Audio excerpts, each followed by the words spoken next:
Oh, hi there. Welcome to my little video. I'm Michael Forman, author of dark fiction. You just caught me in the middle of working with a graveyard photograph, one that I took at St Helena Island, Moreton Bay, Queensland, a couple of years back. It's been a muse for my next novel, which I'm editing over here. For those people who are not familiar with my writing, it's quite dark, even though that's a lovely blue sky photograph. My writing is quite dark, and some of the material is quite sadistic. And in this particular scene with the graveyard, it's a sex scene, and the couple involved are about to have sex on a headstone. And it's a particular headstone. So if you've ever been to St Helena Island, you'll know that there are two grave sites. One is for the adults, and there is another one beside it for the children. And so our couple sail over to St Helena Island and get down and dirty at night time in the graveyard.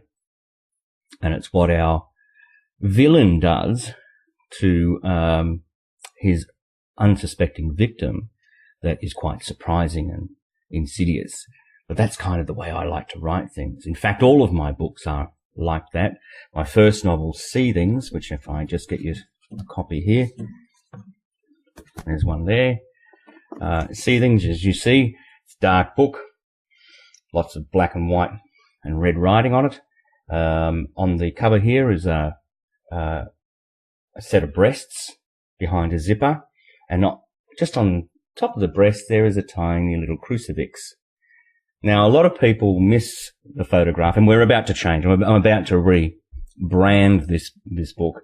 But a lot of people who bought the first book missed that little crucifix and missed the breasts. From a distance, it almost looks like it's a leaf. So perhaps it was a little understated. It was meant to be understated, but it's interesting how things work out when you finally talk to enough people who have read the book and they have an idea of what you're talking about, and then try to match the story with the cover. It all makes sense, but to a first-time reader of my material, it probably doesn't make a lot of sense. Yes, the tiny little crucifix is a big component of the narrative, but it's so understated on the cover that it probably doesn't connect that well. It's just ironic. I happen to have another crucifix sitting on the screen there, but it's not tied together. These two stories, or that story there and this story here on the cover, aren't tied together. They're not connected. But yes, in this particular story, yes, there is a religious element which is underpinning most of the narrative. The rest of it's all psychological thriller. So no, it's not for children. Children wouldn't read this stuff. In fact, I probably wouldn't think, anyone who hasn't lived a life probably wouldn't get most of the content inside Seethings. You'd have to have been around the traps a little bit, around the block a little bit, to understand what's going on there. If you've ever been in a long-term relationship and you know the ups and downs, how difficult it is to keep a relationship together, even in the bad times, that's the kind of book for you. They're the concepts that you would be confronted with, and some of it is definitely confronting. So children wouldn't get anything out of it. I would imagine probably teenagers wouldn't get anything out of it either. Maybe even some of the optimistic 20-somethings wouldn't get much out of it either.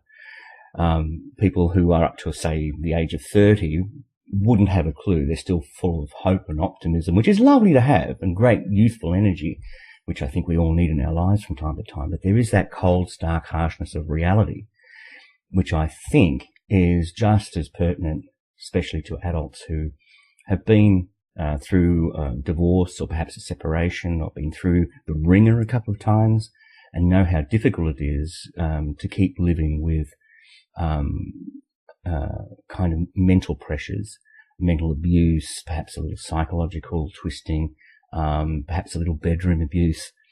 Those folks who keep coming back to the relationship week in, week out, who wouldn't ordinarily find themselves saying to other people, get the hell out, but they remain. So it's a psychological thriller. I actually classify it as neo-noir erotica, but when I post it as neo-noir erotica, nobody seems to know what I'm talking about. So I call it psychological thriller.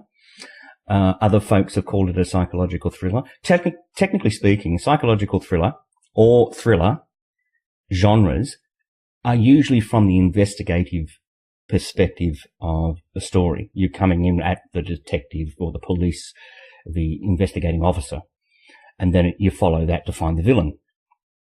In neo-noir, it's usually following the following the villain and what's going on in their mind, what actions they're doing, what motivates them to do the things that they do. And the investigation is kind of secondary to it. It's not a genre that we're familiar with in recent times. I suppose in movies and in books, Blade Runner, perhaps, I'm just trying to think of another book that comes in recent times. 1 Hour Photograph, as far as the movie is concerned. There is that one on the island. It'll come to me. I'll remember it probably after I've done the video. But there are a few out there, and they're quite dark and they're heavy and they're more psychologically involved, intellectually awkward, because you don't know who's doing the talking at the time. But it all comes together in the end and you're quite shocked and dismayed because you didn't see it coming. You thought you had it worked out, but it didn't happen that way. So yes, that's my story. That's what my books are about. I'm about to get this photograph ready for another posting on mfp.com.au. If you go /your throat, so mfp.com.au /your throat, you'll find some content there that'll lead you into the posts on my website.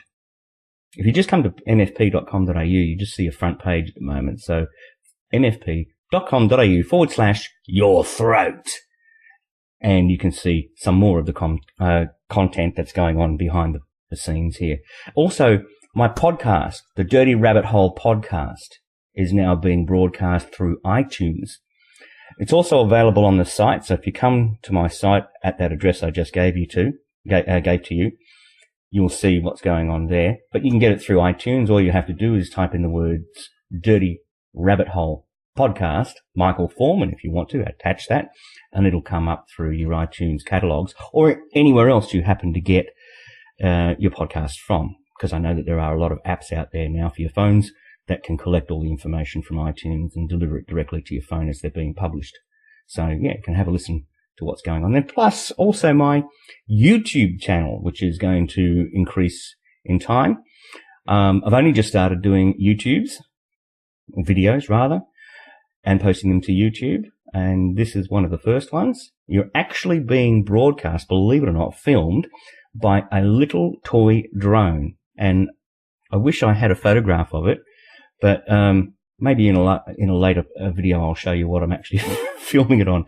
There's a camera inside the tiny drone. It's not flying, it's just sitting on a tripod. And down here I've got my microphone, which is recording the audio, because a lot of drones just don't record audio.